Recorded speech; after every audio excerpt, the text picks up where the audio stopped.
waiting for the chance to prove myself. Take the wheel, hit the gas, gonna raise some hell. Gonna know my name, gonna hit the air. Nothing holding me back far as I can tell. Can't stop me now. Can't hold me down. Can't stop me now. Hello and welcome to this video. What we're going to do today is we're actually going to watch Andrew Thomas from our Sunseeker Mallorca office actually leave the marina here in Puerto Portals on board this brand new Sunseeker Sport Yacht 65. In the video, we're going to go through the operation of what Andrew's doing and how the IPS system actually makes the leaving the berth so simple. So Andrew, what are you doing here?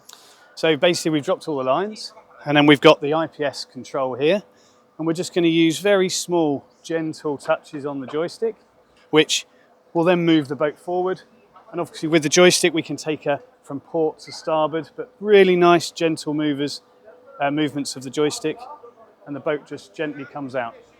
Just observing the boats next to me that I'm not going to touch the ropes next door. And do you find the joystick being that much higher is easier to operate?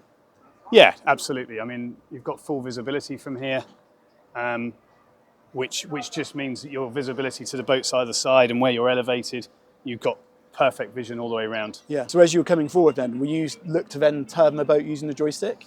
Yeah, so what we're going to do is once we get clear of the lines, so Yeah. you've got your bow lines from the boats opposite. Once we get far enough clear, I'm then going to do a 360 or 90-degree turn Yeah. on the spot in the centre of the channel. And do you have to be careful of the stern lines coming down? Do you just keep in mind? No, so your bow lines coming that way come down at the same degree of the hull okay. forward. Yeah. So actually, once we go forward, we've got clearance. We don't have to worry about that. So we're just going to look now that we've got some clearance at the stern. And literally all you're going to do now is just twist that joystick and that's going to turn the boat. Yeah, so what I'm going to do is I'm going to just slow it down now to stop the forward motion, and then I'm just going to give her a twist. And you'll just start to feel the boat turning. That's amazing. It's so easy. And once she starts to turn, I'm going to stop and just let the weight carry and see where the boat is in position. I can't quite see my stern lines of the boat next door, so I'm just going to take her forward a touch. Gentle manoeuvres, and then we're going to put a twist on. And I notice here you've got a bit of wind on your beam, but the IPS is compensating for that, no problem? Yeah, I mean, all you're going to do is you're going to move this joystick very sensitively and slowly to counteract whatever movement the wind's doing. I mean, it's a really controlled process. I mean, the way you're bringing the boat out of the berth now is super simple. No stress, no one shouting. No, very easy, very easy. The key thing to this joystick, a lot of people have this idea to put it full over and things like that. The key thing to this is just nice, smooth, soft manoeuvring and touches. And the boat it's so manoeuvrable. It's so easy for such a large boat as well. I mean, 65 foot with just touch of a fingertip moving is pretty clever. And you do have a bow thruster if you need it? Is that so backup? Yeah, normally with the bow thruster in the mooring position, because you've got ropes in the water, you don't always want to engage the engines, which is what happens here. Okay, So with the bow, if you've got a bit of wind on, it just holds the bow a bit without engaging props. If you want to move her one way or another, you push forward and just give the top a twist, and you'll see the boat move to whichever way. Yeah. And if you were to do the twist here, then the boat stops and you lose that forward momentum. So just a little bit forward, twist the top to the direction you want to take the boat, and it just slowly goes. And you don't have to use the steering wheel at all here. The wheel is completely redundant. Totally redundant, yeah. We don't use this at all. And it's actually fixed. Yeah. So the magnets go on to stop you touching it. Stop moving, okay. So visibility up here, I mean, you're so high up, aren't you? You've got great visibility. You can see really well what's going on, can't you? And here, are you keeping an eye out for other boats, sort of dropping their bow lines in case anyone suddenly starts to come out the mooring? Is that what you're looking for? Yeah, so as we come up the channel, what I'm trying to do is keep myself central. Yeah. There's obviously bow lines coming in. Some of them stick at different levels and different angles. So I'm just trying to make sure that I'm up the channel and about central. Brilliant. And then obviously that jet ski, we've got a jet ski in front of us now. So I'm just a bit cautious of what he's doing. And obviously I'm looking for any boats coming down the channel or anyone coming behind me. And I suppose as you get to the T section, effectively, with the fairway, you have to just keep an eye on port and starboard just to make sure no one's approaching. Yeah, absolutely. And another thing, obviously, being the visibility up here, where you're stood up making the manoeuvre, you've got really great vantage point from that's a above. good point. So actually, as I come up the channel now, I'm already looking down the channel. I can see a boat going in. He's not going to affect me. I'm looking for any other boats moving, but the vantage point from up here is pretty really good. impressive. So what point do we sit down? Not until we exit the harbour, actually. Yeah? Yeah. Keep your visibility. Yeah. Well, it's a lovely day. That's certainly the weather here in Mallorca is helping us today for this little exercise. Yeah, absolutely. I mean, yeah, we're fortunate because the weather the last few days hasn't been great. So we've got a great day today, but there we go. You've got your office here, haven't you? So you've got your office in Portals. Yep, so we have, in Mallorca, we've got 2 offices, Portals and Port Adriano. Yeah.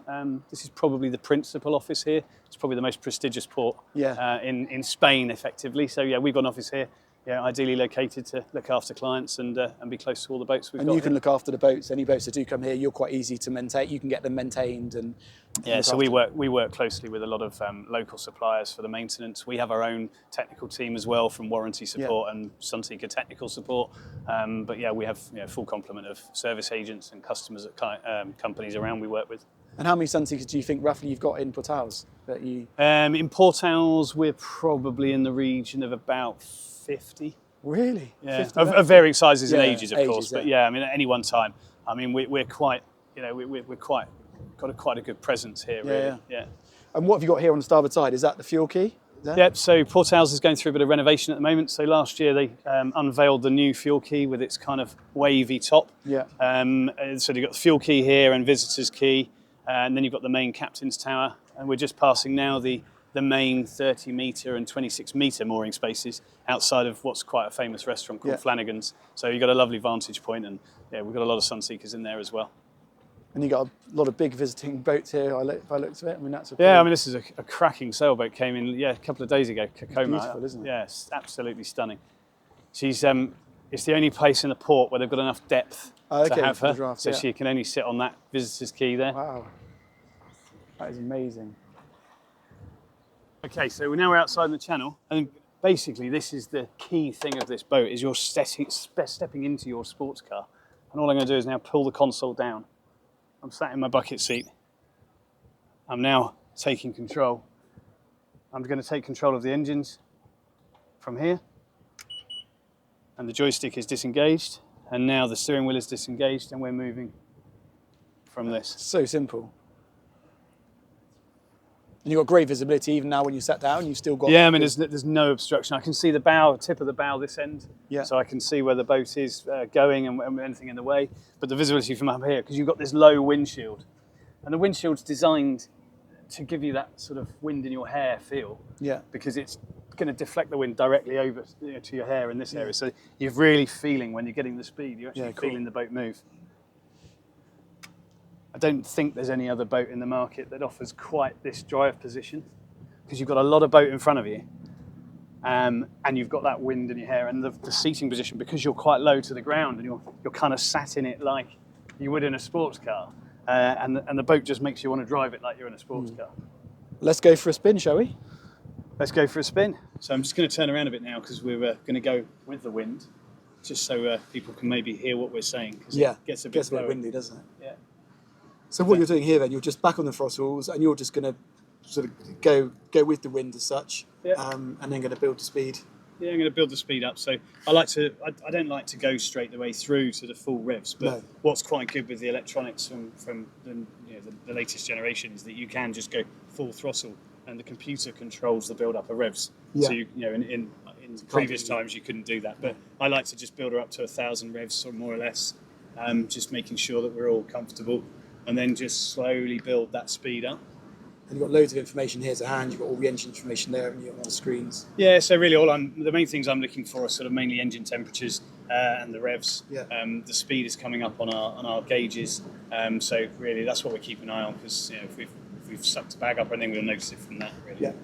So I'm just going to pull her up some speed. So you'll notice quite quickly, because she has a trim assist on this, which means she's automatically trimming for us. Okay. So we don't have to worry about the trim, which means that the boat is going to be as economical through the water at all times. So you're not worried about trim tab buttons, that type of thing? So she will actually trim, so the boat is going to run at its most efficient without you having to worry about it.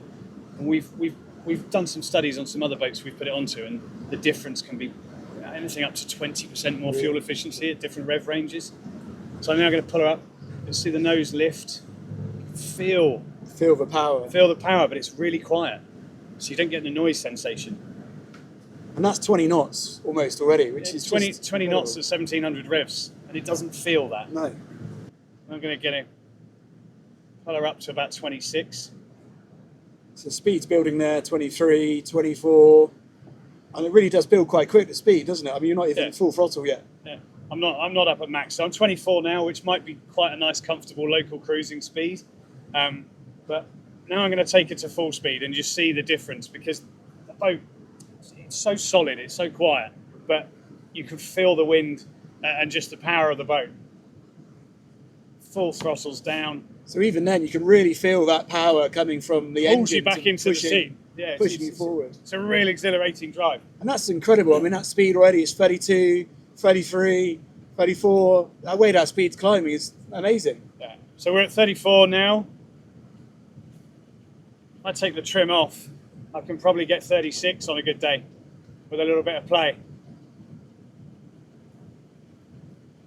And even at that speed, which, you know, high speed, 35 knots, it feels very solid, doesn't it? Very quiet. You can't hear much engine noise. I mean, you're feeling the real exhilaration of the wind in your hair, which is kind of where this boat was designed from.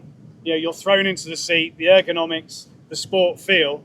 You can't really. The only way to feel that is to drive the boat and do what we're doing now. But what's also quite nice is when we're trying to do a turn on the boat, you know, a high speed turn with my finger. You feel the boat coming over.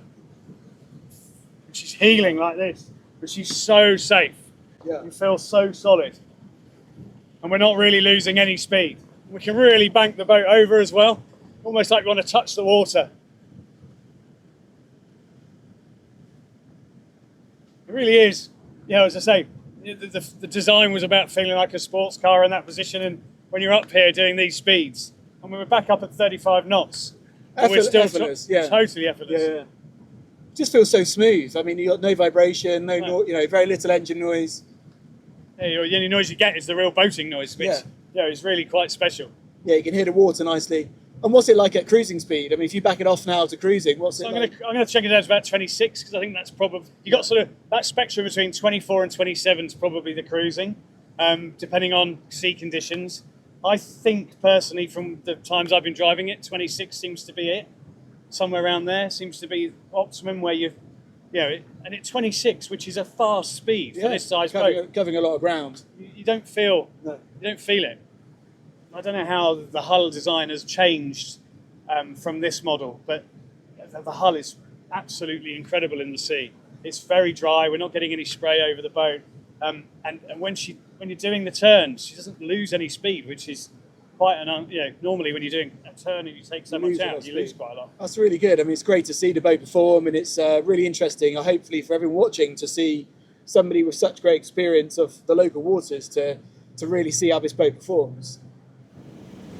So what we're going to do now, Andrew, we're going to head towards an anchorage and drop the hook. Yes, I think we'll just head over to, we've done a bit of spin now. I think we'll just go around into the bay directly ahead of us, see who's around, find a spot and drop the hook. And have a look at some of the other features on board. Exactly, and we'll show you the rest of the boat. So, Andrew, now we've come into the bay, we're going to anchor here.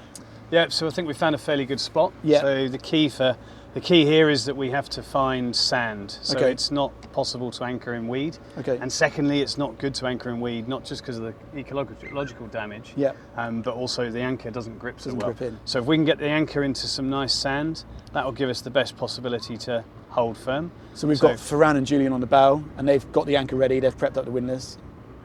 Yeah, so they're ready to go. So I'm just gonna pull up to the sandy bit. Ferran is looking now for the area which is sand. Thumbs up. So I've got the thumbs up. So the idea is that Ferran will let me, once the anchor goes down, as soon as the anchor hits the sand, then Ferran will let me know, and I should start to roll backwards at the same time as Ferran is letting the anchor out. Checking your depth, what's the depth here? Yeah, so we're sitting at about 4 meters. Okay. So from the top of the anchor to the water is about 1.5, and then we've got about 4 meters down. So once the anchor hits the bottom, we'll then start to take the boat backwards. Yeah. And we're going to line the anchor chain along the seabed. Yeah. As we go backwards. And the idea of that is that you're not coiling up all the chain on top of the anchor. Yeah. and then you're actually going to pull the chain out and line it up. So we're going to get the best hold. And then when we think we've got roughly what we want down, I'm going to keep her coming backwards, and then I'm going to make it pull all that chain up, dig the anchor in, and then we should feel it hold. So Ferran's now stopped the chain. We should have enough down. And you can just feel the boat just pulling there. So the anchor's now fully in. We've felt it dig in, it pulls tight, and the boat sort of stops. And then what I'm doing here is I'm just going to look at the speed. So somewhere between 0.2, 0.3 knots means the boat she'll be moving this way, but she's not actually moving forward. Yeah. And that's what we're picking up. And we'll just leave her settling for a few minutes just as the boat swings to make sure that we've got, you know, the anchor tight and we're not risking any chance of dragging. Yeah. And then once we've done that, we'll go downstairs, turn the engines off, and then we're anchored. Brilliant, well done. First time. Very straightforward. Very easy. Thanks, Andrew. Let's talk about the rest of the boat. Yeah.